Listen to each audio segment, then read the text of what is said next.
Hello. I hadn't planned on spending more than a weekend at my aunt's house that summer, but plans have a way of shifting when you least expect them.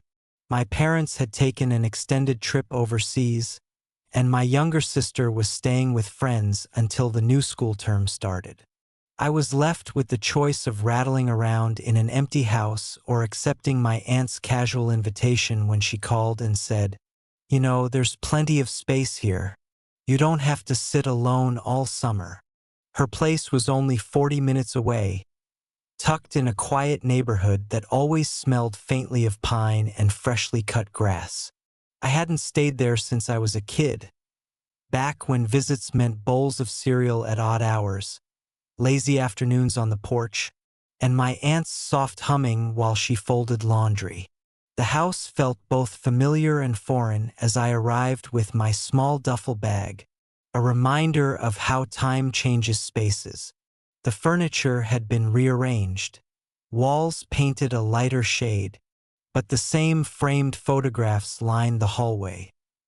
My uncle before he passed, my mother as a teenager, me at 5 years old missing my front teeth.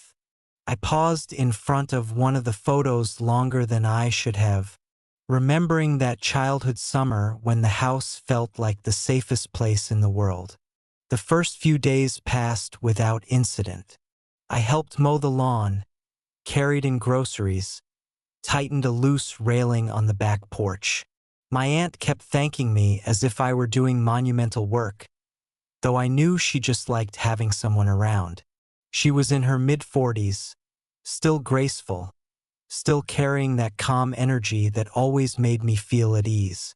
In the evenings she cooked, sometimes simple pasta, sometimes something more elaborate like baked salmon with lemon and dill.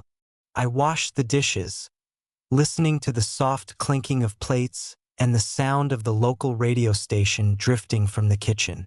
After dinner, she liked to sit in the living room with a cup of tea, while I scrolled absent-mindedly on my phone or half-watched television.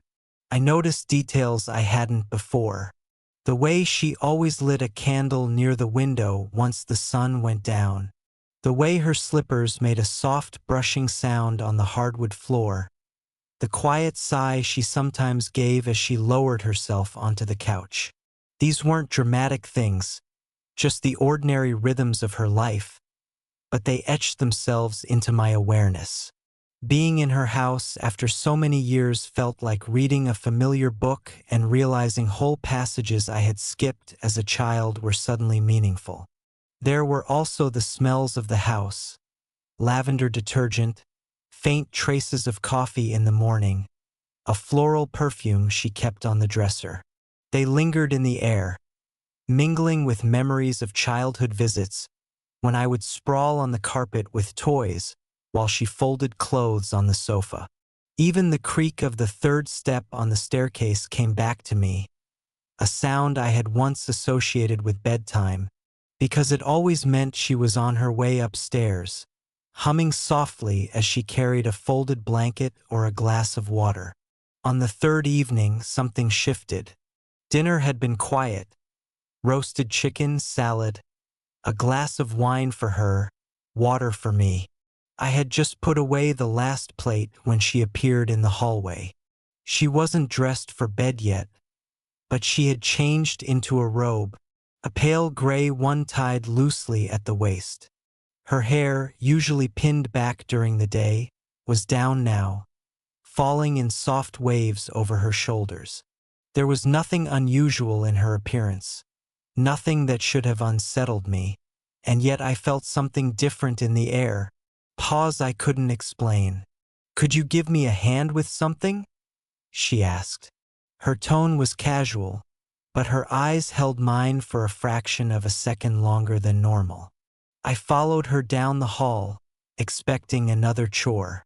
Maybe she needed help moving a chair or replacing a light bulb. Her bedroom door stood slightly ajar. She stepped inside first, glancing back at me with a small smile, as though to reassure me or herself. I paused at the threshold. The room smelled faintly of lavender and fabric softener. The lamp on her nightstand cast a warm amber glow across the neatly arranged pillows and the folded blanket at the foot of the bed. A book lay face down beside the lamp, its spine cracked from frequent reading. The ceiling fan turned lazily above us, blades humming as they pushed warm air around the room. "What do you need help with?" I asked. My voice sounded louder than I intended in the stillness. She sat down on the edge of the bed, her robe folding around her legs, her hands resting loosely in her lap. For a moment she didn't answer, and I wondered if I had misheard her earlier. Then, in a tone softer than before, she said, "Close the door." The words landed heavier than they should have. There was nothing unusual about shutting a door, but the way she said it, unhurried, deliberate, carrying a kind of weight I couldn't define, froze me for a second. My hand hovered near the knob. Part of me wanted to ask why, but instead I obeyed. The latch clicked softly, sealing us in. When I turned back, she was watching me, not with impatience, not with irritation, but with a steadiness that felt new. The room seemed smaller suddenly, as though the simple act of closing the door had redrawn its boundaries. The hum of the ceiling fan filled the silence between us. "Thanks," she said, her lips curling in a faint smile, though she still hadn't told me what she needed. I nodded, waiting. The silence stretched longer than it should have. And that was the moment when an ordinary evening began to feel like something else entirely. A shift subtle yet undeniable, a step into unfamiliar territory I couldn't name but couldn't ignore either. I remember noticing the tiniest details, the way her fingers tapped against her knee absent-mindedly, the way the light pooled over her shoulder, the faint line of tiredness beneath her eyes. I felt a rush of awareness that this wasn't just another evening at a relative's house. It was the beginning of something that, for reasons I didn't yet understand, felt important. I had no idea then how much those 3 words, "close the door," would change everything. As I stood there, I remembered nights long ago when storms rattled the windows and I would curl up on the couch, only to wake with a blanket tucked over me, knowing she had stayed up late just to make sure I was warm. Those small gestures had once felt ordinary, but now they carried a weight I could finally recognize. Signs of someone who gave more of herself than she ever admitted. And in that quiet room, with the door closed, those memories pressed against the present until the air itself seemed to hum with meaning. I waited for her to speak, unsure of why the silence seemed so thick, so heavy with something I couldn't name. She kept her eyes on me as though searching for words that refused to come easily. At last she exhaled softly and patted the space beside her on the bed. It was a small gesture, casual on the surface, but it sent a tremor through me all the same. I hesitated before crossing the room, my footsteps muffled by the carpet. I sat down, careful to leave a polite distance, but I was aware of how close we suddenly were compared to the rest of the week, when our conversations had always been across a table or in the open air of the porch. Here the space was narrower, the air warmer, scented faintly with her perfume and the lavender fabric of her robe. "You've grown," she said at last, her voice carrying a mixture of pride and something else I couldn't quite identify. "I still see you as the boy who used to run through this hallway with jam on his face.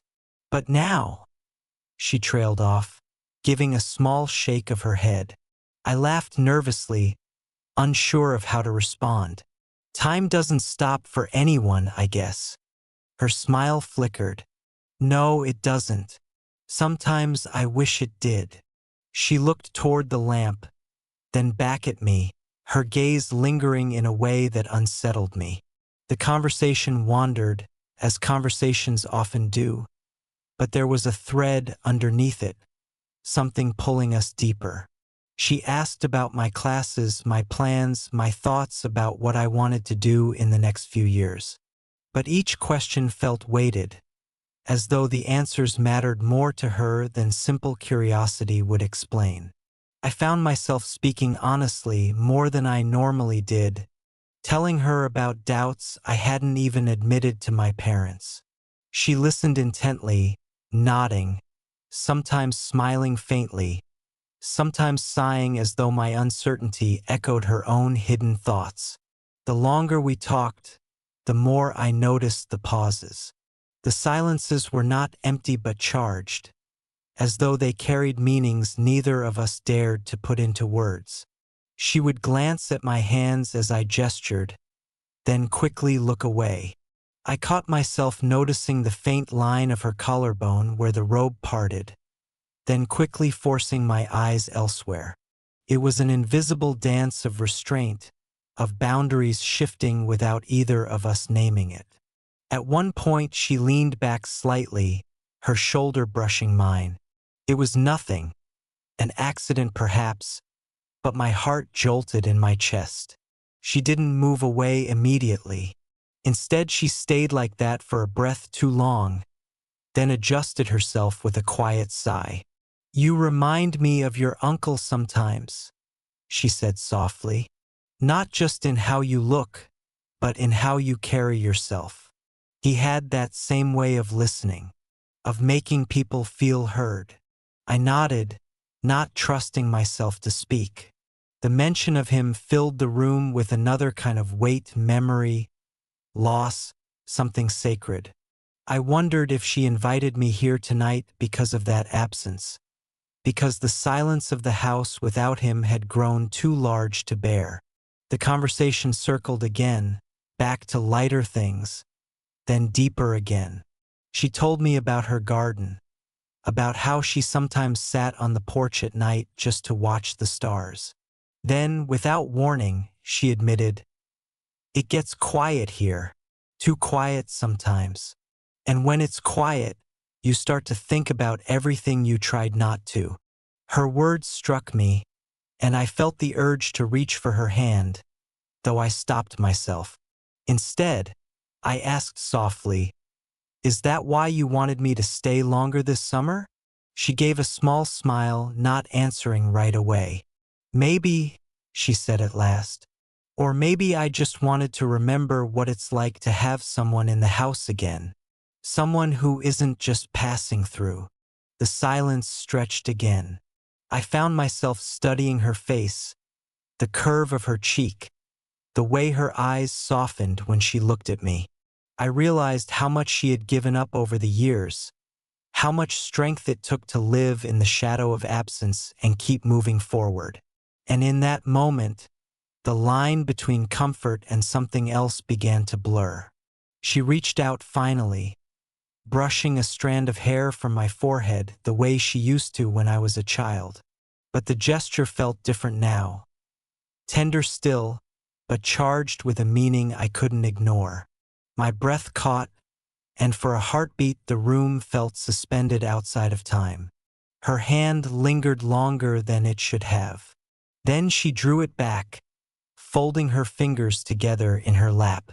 "You should know," she murmured.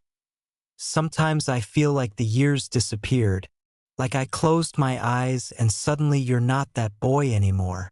I swallowed hard, unable to answer.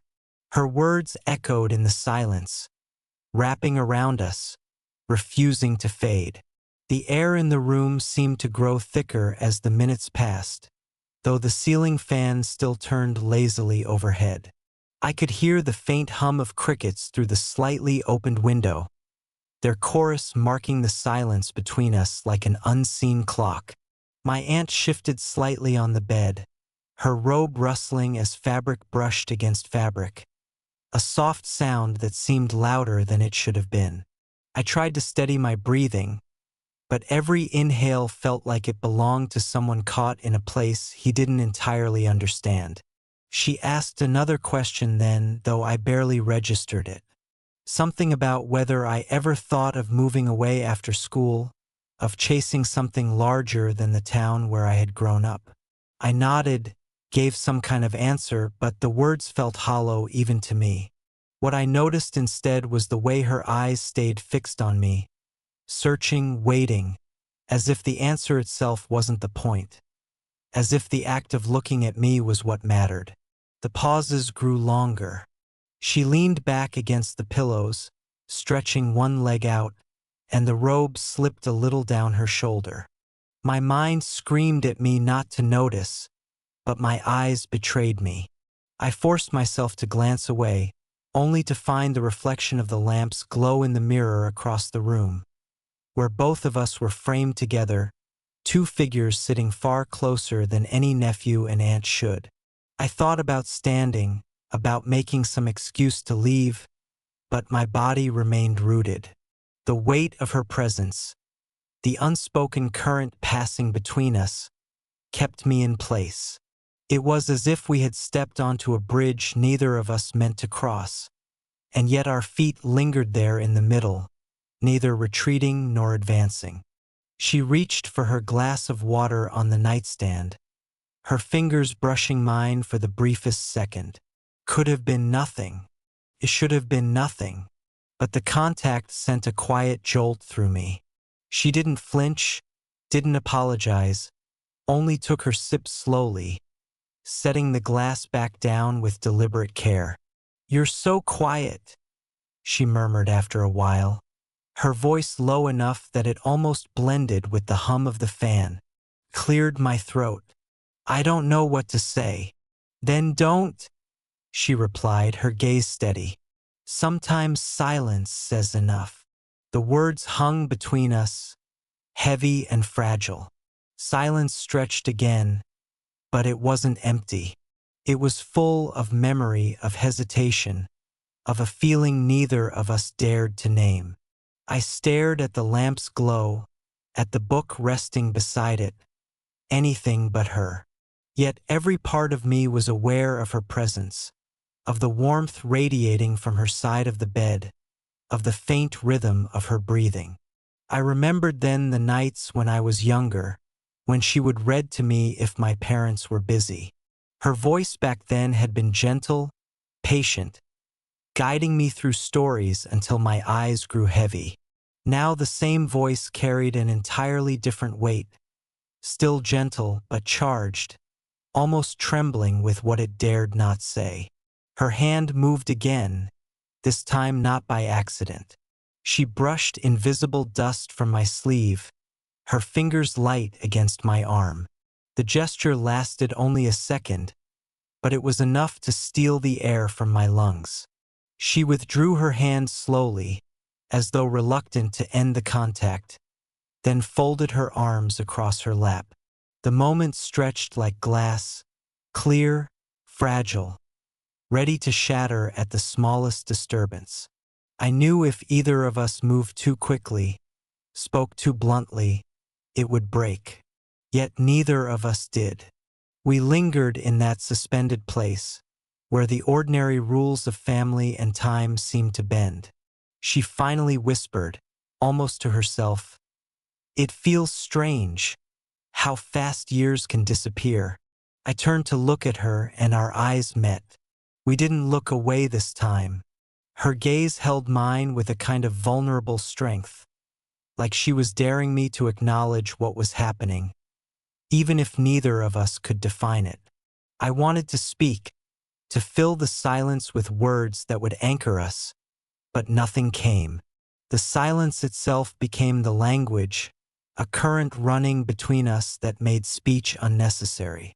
The minutes blurred. The room, the night, the very edges of time seemed suspended. Nothing happened, and yet everything had changed. Morning arrived slowly, with light seeping through the curtains in pale streaks. I woke in the guest room, though for a moment my mind replayed the night before as if it had been a dream, uncertain where reality ended and memory began.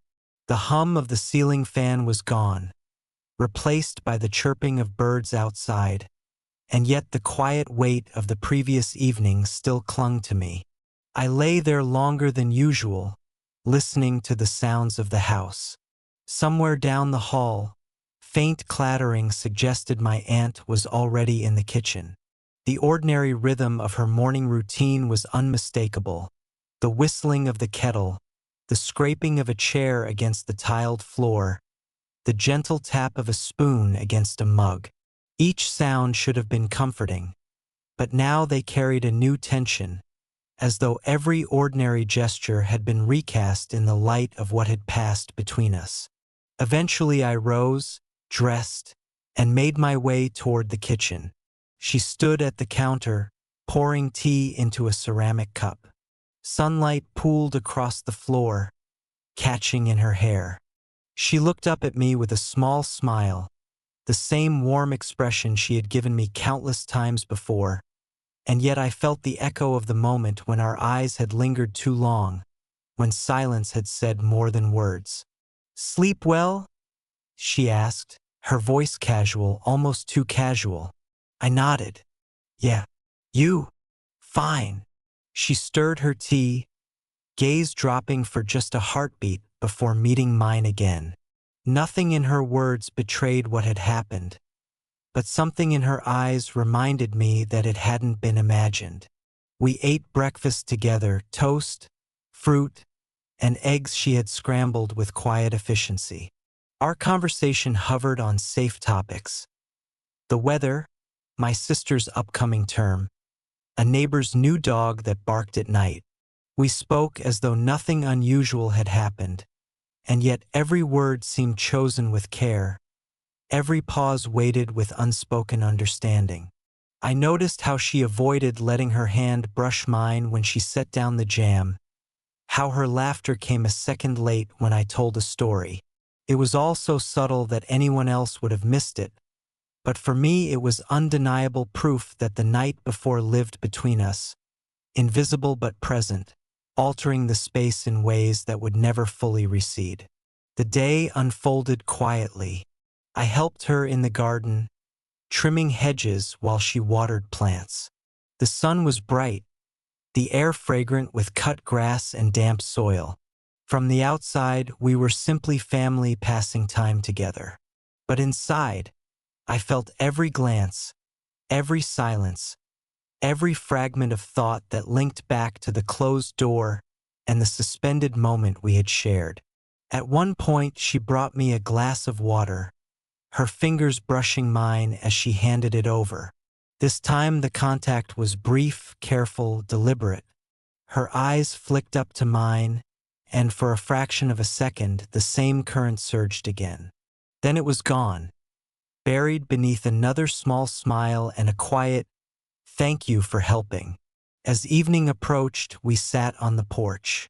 The cicadas droned in the trees, and the air cooled with the promise of night. She leaned back in her chair, staring at the horizon, while I tried to read the expression on her face. Peaceful, perhaps, but tinged with something more. Something reflective, wistful, almost mournful. "You know," she said softly, not looking at me, "life is full of moments that don't fit neatly into the stories we tell other people. They're too complicated, too hard to explain. But they stay with us. They always do." I didn't answer. I didn't need to.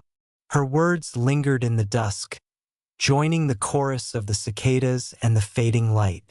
I felt the truth of them settle into me, as undeniable as the warmth of the evening air. Later, as I lay in bed again, I thought about the door, about her voice when she asked me to close it, about the silence that had followed. Nothing more had happened, and yet, in that silence, everything had. The boundary we had crossed was invisible, but it was real, and it would never fully vanish.